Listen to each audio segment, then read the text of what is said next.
Alright, you guys. This vlog is going to be kind of weird because I've just been noticing stuff about my channel, and I want to say it's kind of alarming, but not really. I mean, I knew it was coming, and things happen like that. You just have to pivot and just, rethink and try to figure out things outside of the box. Okay, so that's basically what you have to do. So what am I talking about? I'm talking about, I believe my channel is dead. Okay, yep, I killed it. Didn't mean to, but it just happened. It's sort of like, you're trying to take care of a bonsai tree. You have to nurture it, clip it here and there, water it every once in a while, talk to it, just to get it motivated to grow and stuff like that. It's not what I was doing with my channel. Okay, I let other things interfere, made all kinds of excuses, and I just let it go. Wasn't posting all the time. Had like mental blocks, just didn't really feel like editing. I'll film all day, talk to the camera and film all day, try different things out, but the fact that I just let everything go was kind of disturbing, I guess you could say. So I just noticed that a lot of my stuff just, it's not getting any views.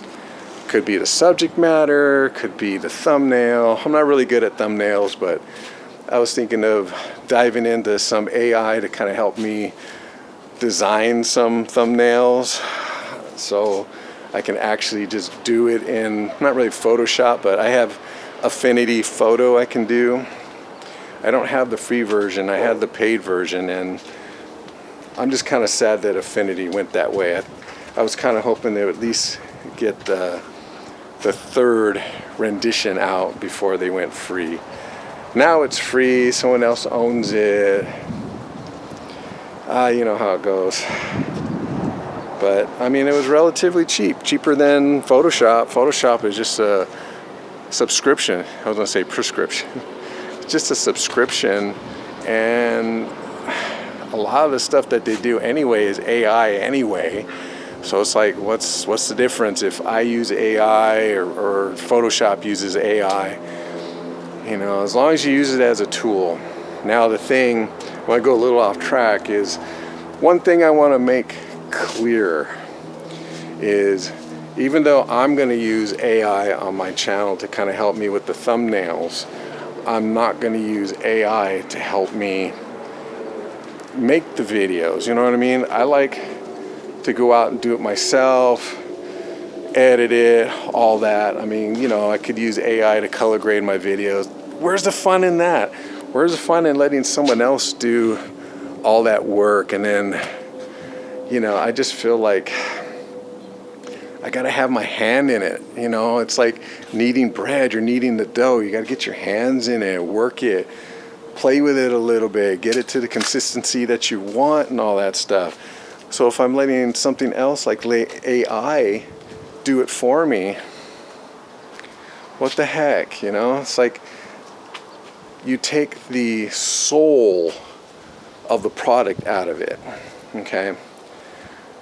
Then on the other hand, unfortunately, AI is the way of the future, meaning that it's another career you can go into. It just depends on what you do with the AI, in my opinion. And then you can earn like a quick living, and then you can just invest after that, and you don't have to deal with AI. But, those are like things I'm looking into. But as far as my channel goes, am I going to quit because my channel's dead? It's not getting the views that it used to get. No, it's just like starting over again.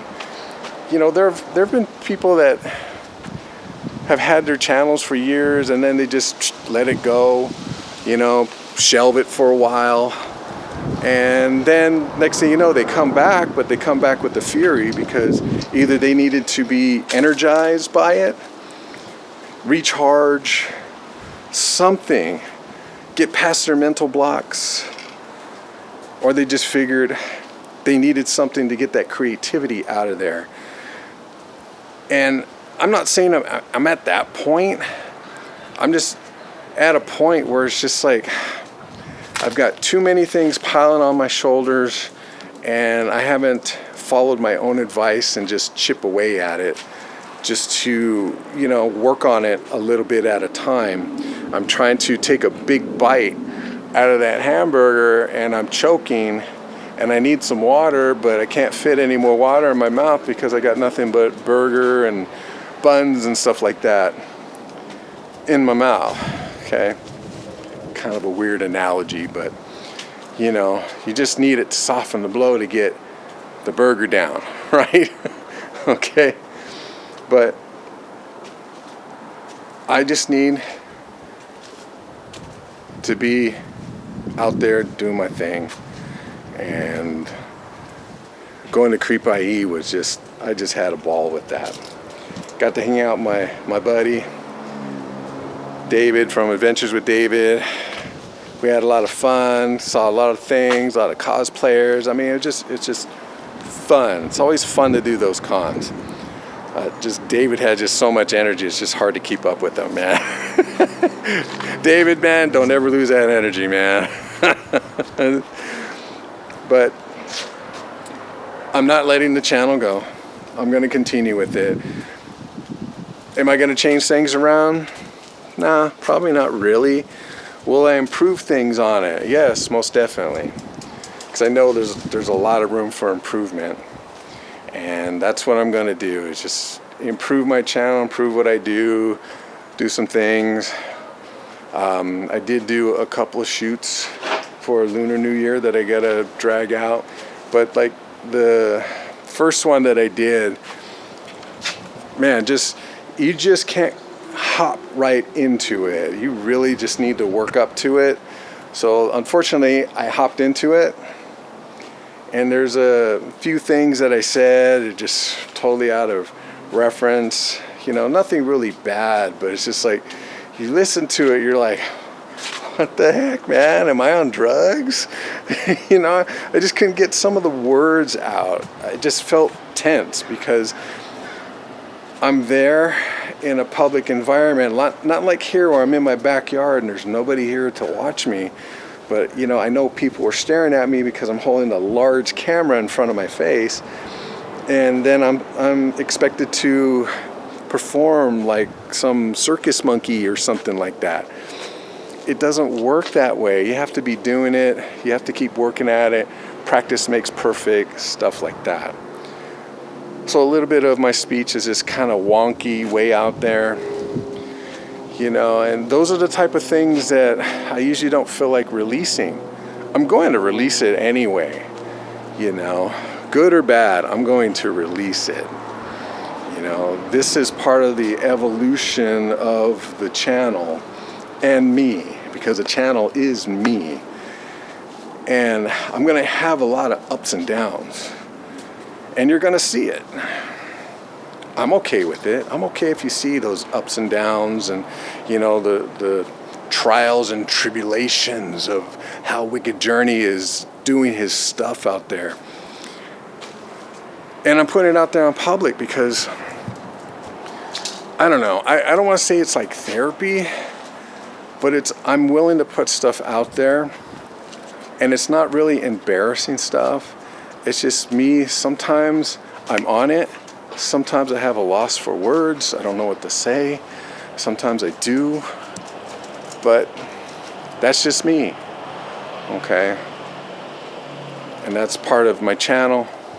Channel's part of me. I'm part of the channel. You get the idea.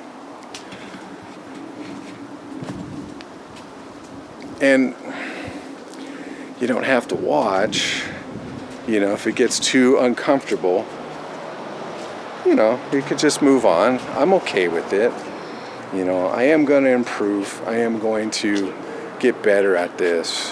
And part of the other reason that my channel is just suffering, dead, on life support, hanging by a thread, is just I lack the consistency of it.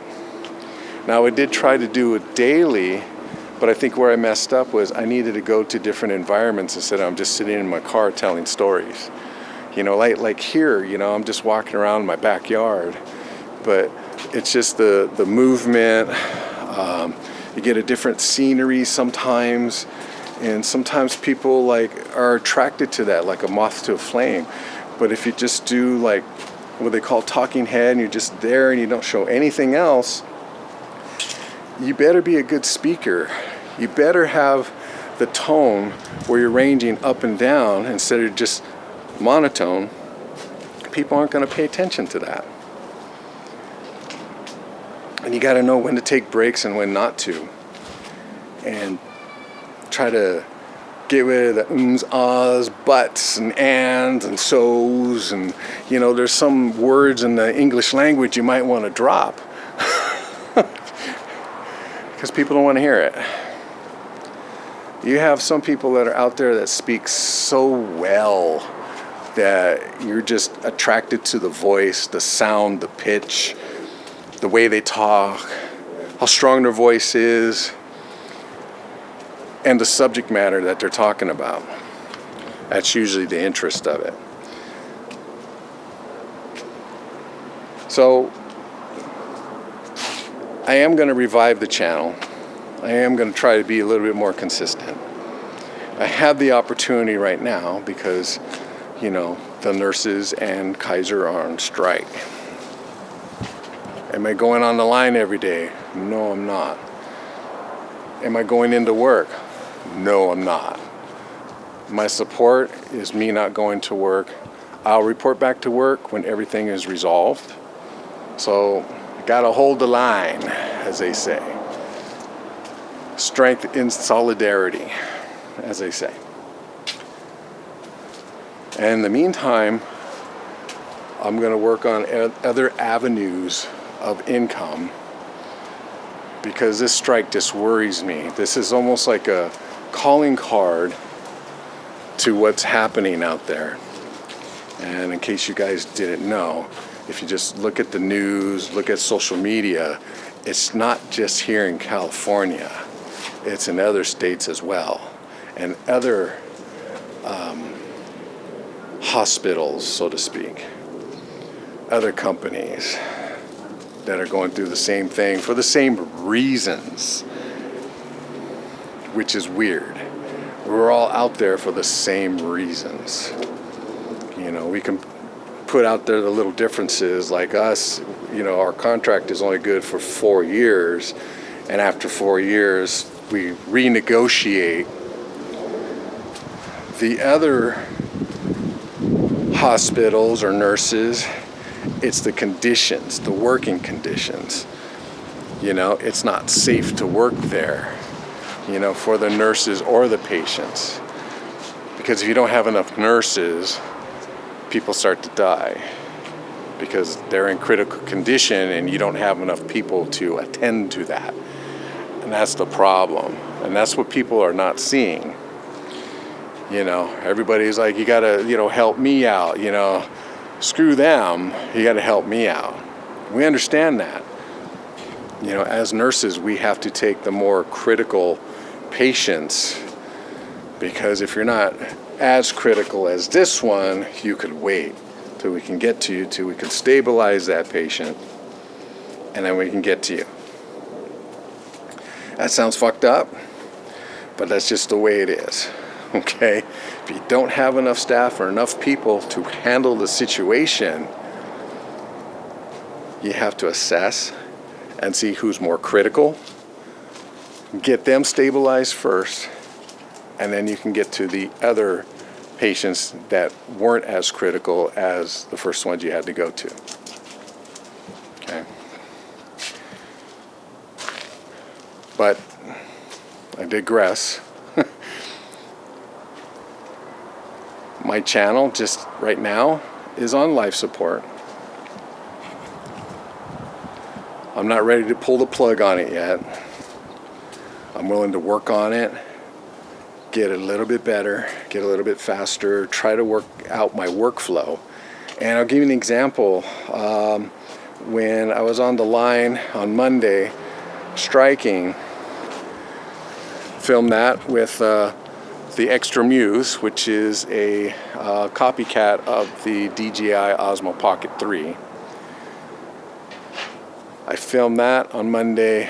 I filmed going to Rad Coffee a couple hours after that, and I was able to edit and put out both of them on the same day. Okay, just because of the workflow of how the Extra Muse was, which is the same as the DJI Osmo Pocket. It's like you press the record button, it's there, you hardly have to trim anything. Now with a big camera like this, I usually have to trim the beginning and the end because I don't have the record button right at my fingertips, and I don't want it to show where I'm going like this, reaching for a button to shut it off. Okay, you have to edit that stuff out. Sometimes it takes time. You have to go and get it to the perfect alignment and blah, blah, blah, blah, right? So everything I did with the Extra Muse, it was just put the clips together, put it in whatever order I wanted or needed to get the story going, publish it, and it was set to go. Probably took me maybe 2 hours to do both, but it took a little bit while to upload and then to have YouTube process it so I can finish it. And I was like, wow, this is really a nice workflow. I can understand why people want to use the DJI Osmo Pocket 3 or the Extra Muse. The workflow is awesome. And maybe I might just do that for a little bit. Just keep using a minimal camera instead of these big cameras like what I'm holding in my hand right now, which my shoulders are killing me right now. But I'm just gonna work with the big cameras, work on the workflow, get it going. Maybe for a little while, till I can get back into editing, is stop color grading it or color correcting. Just let the camera give me the color that it normally produces, and that way my workflow will go a little bit faster, and then I can go back to colorizing, color grading, color correction. Could do that.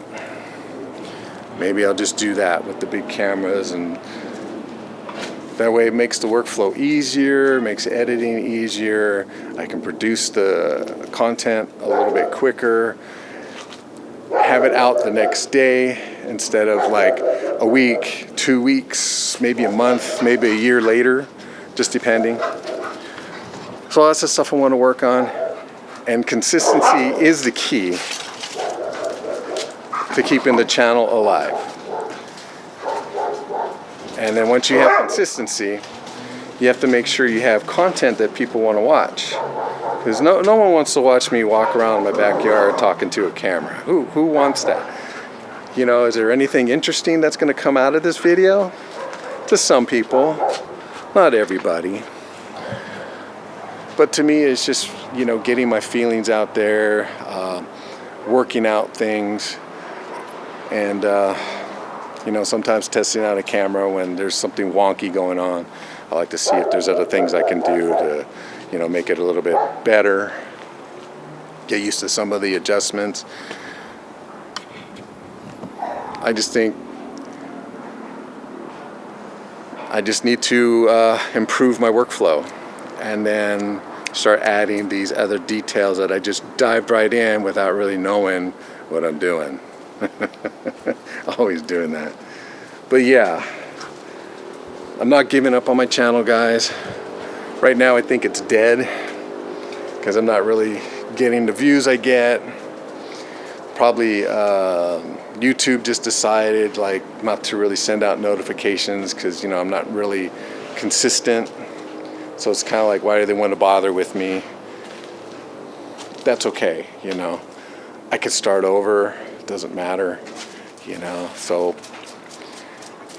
that's what I'm going to do. It's basically just start from the beginning. just seemed so easier in the beginning, even though it was so hard. I don't know if that makes sense. But I'm going to go back into it, get it going, and revive the channel, get to 1,000 subscribers, get to 4,000 hours of watch time so I can get monetized, and just go from there. And in the meantime, just take it one step at a time. Take my time with it, be a little patient, not get discouraged too easy. Just, if I film it, am I happy with it? Just put it out there, and away we go. All right, guys. Thank you guys for watching. I really appreciate all of you who put up with my BS. But I do really appreciate you guys watching, appreciate you guys making comments, whether it's good or bad. I will respond. The only time I'm going to delete the comment is if you get really personal and start digging at me, and I will delete and ban you from my channel because I don't think I deserve that. I do take in everybody's opinion, like I say, good or bad. As long as it's not personal, I don't care, you know. But, you know, if you have a problem with the subject I'm talking about, saying I'm full of shit or whatever, I don't take that personally. I just say, okay, opinion noted, thank you for watching. You know, and that's it. I just move on, because everybody's entitled to an opinion. Everybody's entitled to say what they need to say. I don't think I need to censor it. You know, like I said, if you get really personal with me, start digging at me personally, or if you get really vulgar or whatever, I'll just delete the comment. I don't need it on my channel. And I don't need you making comments like that. So just be civil about it. And like I said, I can handle it, you know. But don't get personal. Anyway, guys, thank you guys for watching. Until the next time, I actually take you somewhere besides my backyard. I know I keep saying that. It's always fun to say something like that. All right, you guys. Have a good night.